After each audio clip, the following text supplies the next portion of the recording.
Hello friends, welcome back to our channel. और जैसा कि अभी रिसेंट के जो वीडियो हमने बनाए थे कॉमनवेल्थ स्कॉलरशिप पे, उस पर काफ़ी क्वेरीज आ रही थी स्टूडेंट्स की। एप्लीकेशन से लेके बहुत सारे फॉर्मेट्स में उनकी क्वेरीज थी जो मुझे पर्सनल भी ईमेल्स आ रहे थे। तो उन सारी क्वेरीज को शूट करने के लिए आज मैंने स्पेसिफिकली ये वीडियो बनाई है।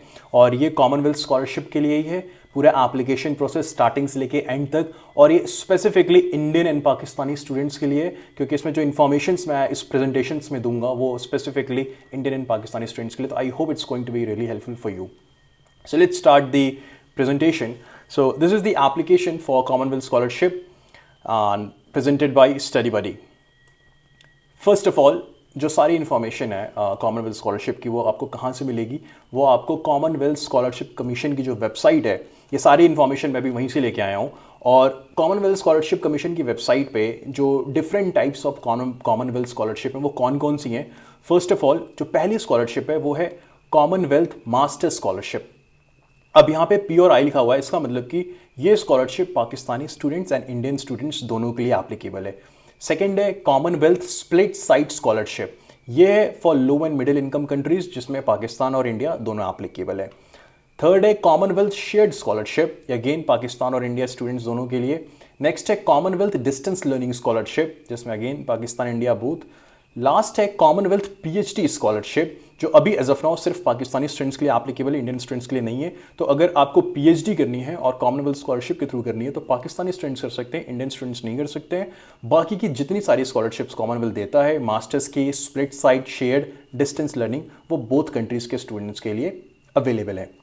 इसके अलावा भी कुछ हैं जो हाई इनकम कंट्रीज़ और प्रोफेशनल फेलोशिप हैं, जो कि हमारे रिलेवेंट नहीं है, तो इसलिए मैंने इसको येलो में किया है। बाकी ये मेजर 5 स्कॉलरशिप्स अवेलेबल हैं जो हम अप्लाई कर सकते हैं। फर्स्ट स्कॉलरशिप है Commonwealth master scholarship, because maximum queries आती थी मास्टर स्कॉलरशिप के लिए, जो पाकिस्तान और इंडियन स्टूडेंट्स दोनों अप्लाई कर सकते हैं उनके लिए। तो हम इस पर्टिकुलर वीडियो में ये देखेंगे कि अगर आपको कॉमनवेल्थ मास्टर स्कॉलरशिप अप्लाई करनी है तो उसके लिए क्या क्या प्रोसेस होंगे। फर्स्ट ऑफ ऑल, जो सबसे इंपॉर्टेंट चीज़ है वो एलिजिबिलिटी क्राइटेरिया, क्या आप एप्लीकेबल हैं कॉमनवेल्थ स्कॉलरशिप के लिए, ये जानना बहुत ज़रूरी है। तो फर्स्ट ऑफ ऑल, आपकी जो एलिजिबिलिटी क्राइटेरिया है ये दोनों कॉन्टेक्स्ट है, पाकिस्तानी स्टूडेंट्स के लिए भी और इंडियन स्टूडेंट्स के लिए भी। तो first of all, you have to be a citizen of your country. If you are from Pakistan, you should be a citizen of Pakistan. The same goes for India also. Be a permanent resident in your respective country. Next thing जो बड़ी important है, be available to start your academic studies in the UK by start of UK academic year in सितंबर 2023। तो ये basically जो मैंने 2023 की application की बात कर रहा हूं, जो ऑब्वियसली अब आने वाला है। तो आपको अगर मान लीजिए 2024 में अप्लाई कर रहे हैं आप, तो आपको ये इंश्योर करना है कि आपकी डिग्री, ट्रांसक्रिप्ट, आपके पास सब कुछ 2024 सितंबर तक आ जाए, तो आप 24 में अप्लाई कर पाएंगे। The same was for this September 2023 also. Next, आपको इंश्योर करना है कि जब आप अप्लाई कर रहे हैं सितंबर 2024 में, सितंबर 2023 में, आपके पास फर्स्ट क्लास डिग्री आपके पर्टिकुलर जिस कंट्री से हैं आपके पास होनी चाहिए। Be unable to afford to study in UK without this scholarship. ये मेरे ख्याल से जब आप अपने नॉमिनेटिंग जो एजेंसी होती है इस पर भी हम आएंगे आगे, जब आपकी कंट्री में अप्लाई करते हैं तो वहाँ पे आपका एक सोशल जो वेल्थ स्टेटस है वो भी चेक किया जाता है, इनकम स्टेटस की। आप कहीं ऐसा तो नहीं कि आप एप्लीकेबल हैं कि आप सेल्फ फंड कर सकते हैं फिर भी आप स्कॉलरशिप ले रहे हैं। तो this thing is check by the nominating agencies in the country, जिसको हम अभी डिस्कस करेंगे। Have provided all supporting documents in the required format. अब सपोर्टिंग डॉक्यूमेंट्स क्या है वो अभी हम आगे देखेंगे। तो ये तो होगी एलिजिबिलिटी क्राइटेरिया। अगर आप ये सारी एलिजिबिलिटी क्राइटेरिया आप मैच कर रहे हैं तो you are applicable for Commonwealth scholarship. Now जो स्टेप 2 है, अभी तो आपको ये पता चलेगा कि आप एलिजिबल हैं। अब आपको ये समझना है कि अब मैं यूनिवर्सिटी कैसे चूज करूंगा। तो you have to select a course and university. अब ये सेलेक्ट कैसे करते हैं? Identify the master program course you wish to pursue. तो आपको जो भी मास्टर कोर्स जिस यूनिवर्सिटी में करना है वहां पे आपको सबसे पहले वो फाइंड करना पड़ेगा। अब ये फाइंड करने के लिए मैंने एक ऑलरेडी वीडियो बना रखी, how to find the best universities in the world. इसका मैं वीडियो का डिस्क्रिप्शन लिंक में डाल दूंगा, या लिंक डिस्क्रिप्शन में डाल दूंगा, जहां पे आप कैसे फाइंड करते हैं वर्ल्ड की बेस्ट यूनिवर्सिटीज़। जो क्यूएस रैंकिंग आती है उसमें कैसे शॉर्टलिस्ट किया जाता है वो उसमें सारे डिटेल में समझाया हुआ है। तो वहाँ पे आप पहले बेस्ट यूनिवर्सिटी फाइंड करना। आपको जिन पॉइंट्स का ध्यान देना है कि उसकी एकेडमिक रेपुटेशन, फैकल्टी की expertise, research facilities and most important location.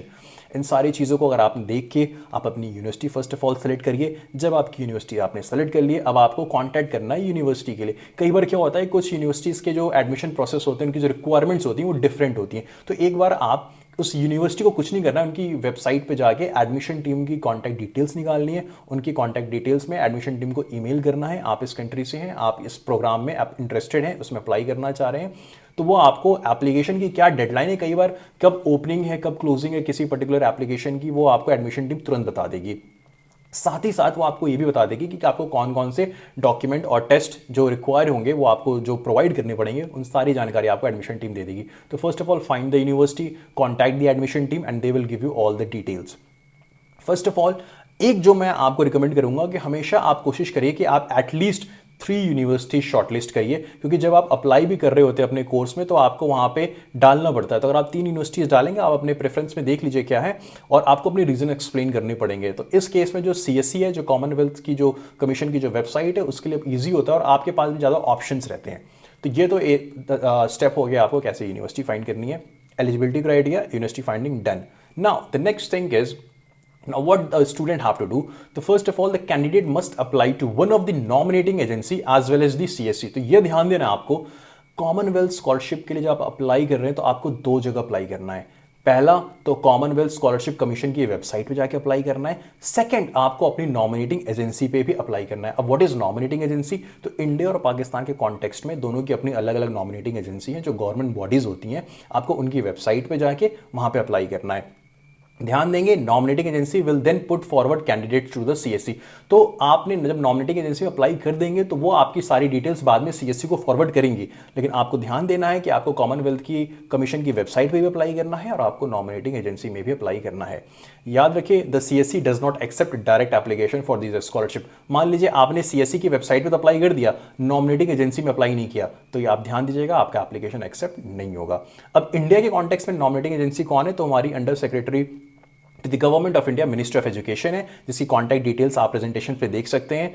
Nominating agency Pakistan के केस में director learning opportunities abroad scholarship division higher education commission है, जिसकी कॉन्टैक्ट डिटेल्स आपको यहाँ पे मिली हुई हैं। ये आपकी नॉमिनेटिंग एजेंसी है जिसके लिए आपको अप्लाई करना है। तो इंडियन स्टूडेंट्स को हो गया, पाकिस्तानी स्टूडेंट्स को हो गया, nominating agency at the same time CSE की वेबसाइट पे जाके आपको अप्लाई करना है। अब जब ये एप्लीकेशंस हो चुके हैं, अब आपको किन किन बातों का ध्यान देना है। आपको कुछ डॉक्यूमेंट्स होते हैं जो बहुत ही इंपॉर्टेंट्स हैं, जो आपके पास होने चाहिए, जो रिक्वायर्ड डॉक्यूमेंट्स हैं, वो कौन कौन से, वो मैं आपको एक बार रिवाइज करा देता हूं। तो first of all academic transcripts and certificates. तो ध्यान दें, जब आप अप्लाई कर रहे हैं तो आपके पास एकेडमिक ट्रांसक्रिप्ट्स एंड सर्टिफिकेट्स हो। Provide official copies of academic records including under graduates and post graduate qualifications. Second, references. References बड़े इंपॉर्टेंट होते हैं, क्योंकि आपको जो रेफरेंसेस होते हैं वो आपके यूनिवर्सिटी के प्रोफेसर होते हैं, या आपने कहीं ग्रेजुएशन के बाद कहीं नौकरी करी है तो वहाँ पे आपके जो सुपरवाइज़र होते हैं, जो HOD होते हैं, उनका अगर आप एक रिकमेंडेशन देंगे तो वो यूनिवर्सिटी के लिए काफ़ी काम की चीज़ होती है, क्योंकि यूनिवर्सिटी को एक रिलायबल, एक ऑफिशियल एविडेंस मिलता है कि इस पर्सन पर रिलाई किया जा सकता है, इसका एकेडमिक रिकॉर्ड बढ़िया है, इसका कैरेक्टर बढ़िया है। तो आपको रेफरेंस ऑब्टेन करना है, आपको अपने एकेडमिक ट्रांसक्रिप्ट सर्टिफिकेट चाहिए। इंग्लिश लैंग्वेज प्रोफिशिएंसी बड़ी इंपॉर्टेंट है, because Indian students and Pakistani students, हम दोनों की जो फर्स्ट लैंग्वेज है वो इंग्लिश नहीं है। इंडिया में first language obviously different state में चेंज होती है। अगर पाकिस्तान की बात करें तो जो कि वो उर्दू है, तो फर्स्ट लैंग्वेज आपकी इंग्लिश नहीं है, तो उस केस में आपको इंग्लिश स्पीकिंग प्रोफिशिएंसी का स्कोर दिखाना पड़ेगा, जो कि आप IELTS या TOEFL दे सकते हैं। तो make sure before the application deadline आपके पास ही ये स्कोर आपके पास रहे। करिकुलम विटाए, आपके पास आपकी CV होनी चाहिए, जिसमें CV में आपके सारी अचीवमेंट्स, आपकी अगर कोई आपने रिसर्च करी, कुछ पब्लिकेशंस आपके पास है, आपकी जो थीसिस पे जो काम किया है, जो प्रोजेक्ट पे काम किया है, वो सारा डिटेल में मेंशन हो। उसके बाद you need a personal statement, जिसको स्टेटमेंट ऑफ पर्पस भी कहते हैं, कि why you are interested in that particular study in their masters course, और वो होना चाहिए। और सबसे बेहद इंपॉर्टेंट चीज़, you need your passport and your photographs. आप कई बार स्टूडेंट स्टार्ट कर देते हैं एप्लीकेशन प्रोसेस और उनके पास पासपोर्ट नहीं होता है, जिसमें लास्ट मोमेंट में पता चलता है कि आप पासपोर्ट अप्लाई कर रहे हैं, जो बनने में कई बार टाइम लग जाता है। तो make sure you have your passport and photograph ready before you start your application. इतने डॉक्यूमेंट्स इंपॉर्टेंट है जो आपके पास एप्लीकेशन के टाइम पे होने चाहिए। अब आपको फिर से एक बार मैं क्विक रिवीजन दिखा देता हूँ कि आपकी एलिजिबिलिटी क्राइटेरिया क्या थी, वो हमने वो देख लिया। यूनिवर्सिटी कैसे फाइंड करनी है, हमने वो देख लिया।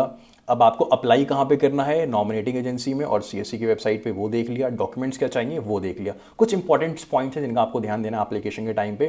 First of all, agency will nominate candidates to the CSE by December month of the current year. तो आपका जो दिसंबर मंथ होगा, जिस ईयर में भी अप्लाई कर रहे हैं, तब तक आपकी जो नॉमिनेटिंग एजेंसी है वो आपका नाम CSE को रिकमेंड कर देगी। तो ये आपको ध्यान देना है। Scholarships are made in respect of full time study only. अगर आप पार्ट टाइम लर्निंग की सोच रहे हैं तो आप नहीं कर सकते, ये फुल टाइम स्टडी के लिए है। सीएससी जो फंड करती है वो 1 ईयर टॉट मास्टर प्रोग्राम के लिए है and it does not fund MBA. तो अगर आपको एमबीए करना है तो you can't get the Commonwealth scholarship. कुछ सिलेक्शन क्राइटेरिया क्या होते हैं वो आपको मैं बता देता हूँ। Academic merit of the candidate, if you have a very good academic merit then you are the good potential candidate for this scholarship.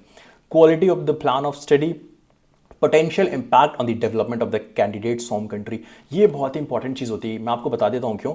जब आप नॉमिनेटिंग एजेंसी में अप्लाई कर रहे होते हैं तो वो आपसे पूछते हैं कि आपकी इस पर्टिकुलर स्टडी से आपकी कंट्री को क्या फ़ायदा होगा। तो यहाँ पे आप जो भी पढ़ाई करने जा रहे हैं you will have to develop a relation जो आप शो कर सके कि मेरी इस पढ़ाई से एक पोटेंशियल इम्पैक्ट, एक इंप्रूवमेंट मैं अपनी सोसाइटी पे, अपनी कंट्री में ला सकता हूँ। तो वो बहुत ही इंपॉर्टेंट चीज़ होती है। देखिए मैं सिलेक्शन क्राइटेरिया में इस पॉइंट का जिक्र इसलिए कर रहा हूँ क्योंकि ये डिसाइड करेगी कि आपकी नॉमिनेटिंग एजेंसी आपका नाम सीएससी को रिकमेंड कर रही है या नहीं कर रही है। अगर नॉमिनेटिंग एजेंसी आपकी कंट्री को लगता है कि आपके एप्लीकेशन में दम नहीं है, it's not going to benefit their country, तो वो आपका नाम रिकमेंड नहीं करेंगे। तो मेक श्योर ये आप जो पोटेंशियल इम्पैक्ट है अपनी कंट्री के लिए आप जो लिख रहे हैं वो आप ठीक से मेंशन करें। Then you must take the necessary step to apply for admission to your preferred universities in advance of your scholarship application.